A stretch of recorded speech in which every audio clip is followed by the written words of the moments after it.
Et oui, le décryptage du jour que je vous propose, c'est... alors, je vais vous donner mon avis sur un sujet qu'on a abordé dans la troisième mi-temps avec Romain, mais qu'on a abordé, Romain Canuti, qu'on a abordé en substance. Je vais essayer de rentrer dans le détail de mon avis et puis j'aimerais prendre le vote juste après. Il y a deux écoles et deux courants de pensée concernant Amine Gouiri et la saison prochaine. Compare-le-moi à Benzema, Dwarko, quand même, soyons un peu relatifs. Alors, ce que je voulais dire, alors juste Gouiri, deux courants de pensée. Le premier, c'est Romain, qui a peut-être raison, hein, je ne dis pas que j'ai raison, justement, je ne suis pas certain. Il faut l'installer dans un fauteuil, c'est le 9 qu'on a envie d'avoir pour l'Olympique de Marseille. C'est un gars qui peut encore exploser. Il a des qualités énormes. J'ai regardé hier par curiosité. Il a été évalué à un moment par Transfermarkt, qui est une référence de la valeur des joueurs, à 50 millions, je crois, par Transfermarkt, à un moment où il évoluait à Nice. Donc Gouiri, il peut retrouver de sa superbe, il peut exploser même. Je trouve qu'il fait des choses que je lui avais pas vu faire ailleurs.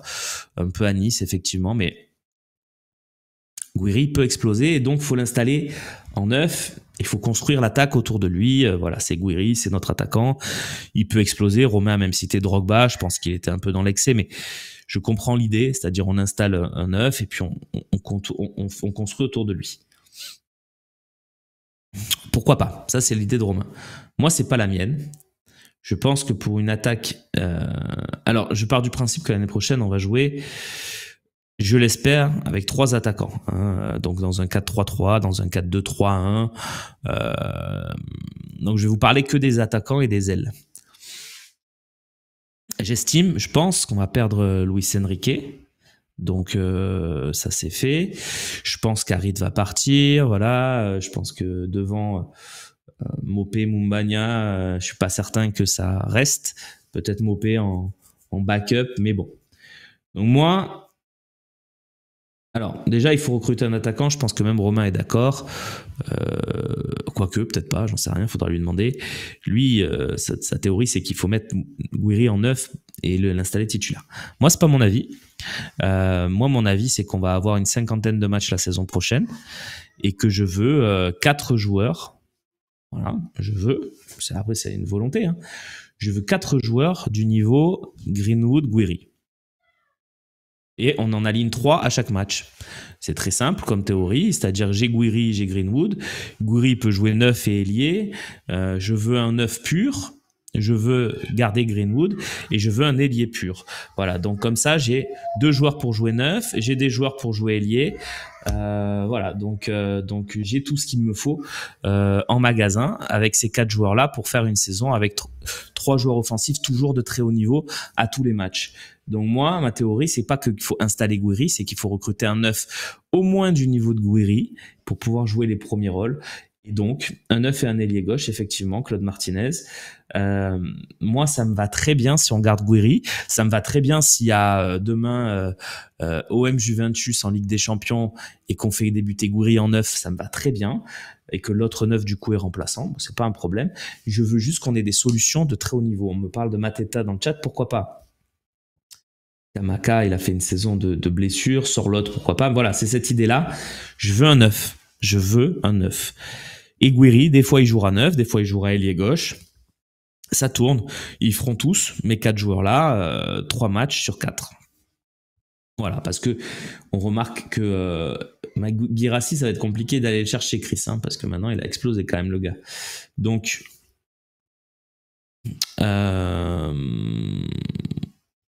Simon Adingra pour l'ailier, oui, mais par exemple. Et je garde, parce que j'en ai 4 pour 3 postes, je garde Jonathan Rowe, qui va me faire des matchs de temps en temps, qui va me faire des entrées, qui va me faire... Je crois encore en lui. Effectivement, Dylan. Donc je garde mon Jonathan Rowe. Et voilà. Et donc si je recrute un ailier, ça me fait quand même Gouiri, Rowe, Greenwood et cet ailier-là pour jouer sur les ailes. Je suis équipé. Je n'ai pas besoin d'aller en chercher un autre, mais il faut un très bon ailier. Hein. Je veux un ailier niveau titulaire. Non, Keito Nakamura, c'est pas assez fort. Pardon. J'ai déjà Jonathan Rowe qui peut, à mon avis, Jonathan Rowe, Keito Nakamura, je vois pas. Non, Ndiaye. Pardon, Ndiaye. Ok. Non, mais on a donné, hein, je veux dire, Ndiaye, c'est sympathique. Donc voilà, moi je le vois comme ça. Donc je vois ces 5 joueurs-là, je rajoute Jonathan Rowe. Et après, si on veut, pour avoir un effectif un peu plus dense, un peu plus large, garder Mumbagna, pourquoi pas, qui peut apporter une solution différente. Garder Mopé, parce que l'état d'esprit. Voilà. Après, je pense que garder Nadir, pour faire un turnover. Pourquoi pas, mais pas plus. Donc, moi qui aime bien Aminarit, je vous dis Aminarit, il est temps qu'il s'en aille. Sauf si on joue avec un vrai 10, auquel cas j'achète aussi un 10 et je mets Aminarit en backup. Pardon, en doublure. Voilà, donc il nous faut un mec comme Giroud, Biret. Oui, voilà, c'est pas que je dis que Guiri n'est pas bon pour jouer neuf. Moi, je vous dis, ça se trouve, Guiri va s'imposer neuf. Et puis, le neuf qu'on achète, il va faire des entrées. Guiri décalera un peu à gauche. Il faut une force de frappe offensive. Voilà. Moi, à un moment donné, ça suffit. On a fait une saison où on a joué avec Rabiot ailier gauche. Je pense que c'est bon. Rabiot ailier gauche, on a donné. Il faut remettre Rabiot au milieu. Et vous prenez l'argent où? Mais la qualif en Ligue des Champions, la vente de Luis Enrique, la vente peut-être d'un autre joueur. On parlait de Murillo tout à l'heure. Voilà. Et puis on a quand même un actionnaire qui s'appelle Frank McCourt. J'ose espérer qu'il a les ambitions de ses dirigeants. Je rappelle qu'on a recruté des joueurs pour pas si cher que ça. Greenwood c'est cher, mais pas tant que ça. 25 plus 5, ça me paraît honnête. Højbjerg c'est 12. Voilà, je pense qu'on sait faire des coups. Donc pourquoi pas. Et puis voilà, pourquoi pas un prêt d'un très bon joueur. Voilà. Mais en tout cas. Je réponds rapidement. Quelle est ta lecture de la saison suite à la blessure? Quelle est la lecture de la saison suite à la blessure de Carboni en début de saison? Je n'ai pas compris la question. Je pense que Carboni aurait eu du mal à s'imposer à l'Olympique de Marseille. Voilà, je ne le trouvais pas extraordinaire. Si c'est ça la question. Lookman, mais pourquoi pas? Il faut essayer d'être un peu ambitieux, et je sais qu'ils sont ambitieux. La preuve d'être allé à River Plate, si c'est le cas de la part de Longoria, pour aller chercher cette pépite du foot, moi ça me paraît être une très très belle chose. Donc voilà, je crois en ce projet, mais il va se heurter à une réalité, c'est les 3 derniers matchs. C'est pour ça qu'il faut lâcher. On va commencer à afficher les droits TV. Alors, Bakis, il y a un truc qu'il faut prendre en considération, c'est que les droits télé, l'Olympique de Marseille intègre les droits télé, bien sûr, dans son budget et tout, mais on n'est pas en danger de mort s'il n'y a plus de droits télé. Il faut l'intégrer parce que, premièrement, on a McCourt. Deuxièmement, on a beaucoup de rentrées diverses et variées qui ne viennent pas de droits télé. Alors évidemment, ça fait mal. Hein. Je ne vais pas vous dire les droits télé, c'est pas grave. Non, c'est très grave. Mais c'est moins grave pour un club comme l'OM que pour un club comme Brest, même si Brest est solide maintenant, mais comme Lens par exemple. Voilà. Quelle pépite du foot on a parlé en première partie? Mastantuono, le gars de River Plate qui a 17 ans. Voilà. Milieu offensif, qui a l'air sympathique. Voilà. Oui, Lookman il ira sûrement en Angleterre, mais c'est un exemple. Voilà. Je pense que c'est ça qu'il faut qu'on fasse cet été en termes de construction offensive. Mais encore une fois, ça dépend si on a les sous et si on a la qualif en Ligue des Champions. Si on l'a pas, ça va être une autre paire de manches si on l'a pas. Et peut-être que là, Guiri, installé au poste de numéro 9, sera une solution parce qu'on va continuer avec Mopé, Guiri, Mumbagna, et parce que voilà, on fera la priorité sur d'autres postes. Mais oui, moi je pense que c'est Franco Mastantuono. Merci Dylan. Allez, on affiche le numéro. Je sais pas si tu l'as déjà fait, Loïc, mais on va le faire tout de suite. Comme ça, on va basculer vers vos appels. Je vais vous écouter dans cette dernière partie d'émission. On regarde évidemment le numéro que nous affiche Loïc Lachaud. Il est là. Venez, hein, c'est la fête du travail, mais c'est pas interdit d'appeler. Voilà, si justement vous travaillez pas, vous êtes chez vous. D'habitude, vous nous regardez au travail, peut-être en loose day. Voilà. Là, maintenant, vous avez envie, vous appelez, c'est le moment. Hein. Peut-être vous êtes chez vous tranquille, vous êtes tiens, je vais appeler pour la première fois. Moi, j'aimerais bien avoir des nouveaux auditeurs. Franchement, ça ferait plaisir.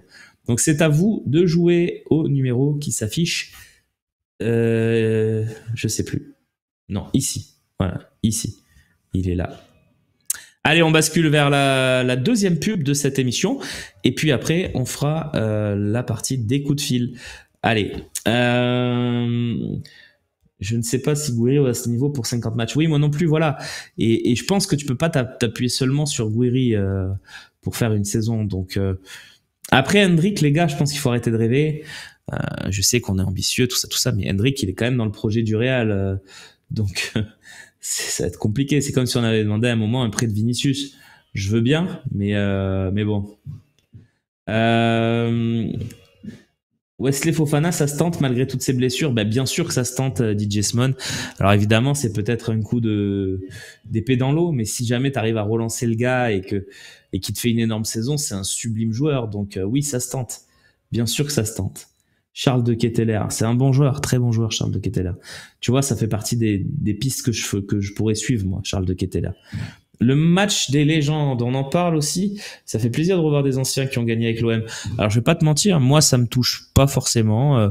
C'est pas un... Alors oui, ça va faire plaisir, on va regarder évidemment, mais voilà, c'est du folklore. Ça, pour moi, le match des légendes, c'est moins important. Je vais prendre plus de plaisir à regarder Le Havre OM si on gagne qu'un super match des légendes. Voilà. Mais bon, c'est sympa. L'attaquant de Strasbourg, je pense que Emega, c'est pas pour nous, les gars.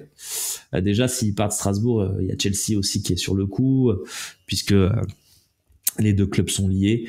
Voilà. Oui, c'est ça, Jacques Georges. Pablo a tenté de braquer le crack argentin Mastantuono. C'est ce qui se dit, en tout cas, en Argentine. Voilà. Fofana, là, mais en tout cas, le match des légendes, c'est super. C'est un super événement. Je suis très content qu'il ait lieu. Je dis juste que moi, mon esprit, il est vraiment tourné vers Lille. Et voilà, le match des légendes, c'est bien. J'ai adoré l'émission d'hier avec Dimeco. Refaites-vous là. Mais bon, voilà, c'est un match amical. Hein. Ça fait plaisir de revoir des gars comme Guéret. Voilà, ça, par contre, sachant ce qui lui est arrivé, voilà, le retrouver sur le banc demain soir, ça va être un beau moment d'émotion. Allez, on enchaîne. Ce qui est bien aussi, c'est que quasiment toutes les légendes de l'histoire de l'OM ont répondu oui. Ça, c'est quand même génial. Voilà, moi, je trouve que retrouver Skoblar, Papin, Drogba, Nyang, puis même les légendes plus anciennes, je trouve que c'est assez énorme. Ça, pour le coup, on n'est pas sur un mini-événement légende, on est sur un gros événement légende. Et ça, allez, on bascule vers les coups de fil tout de suite.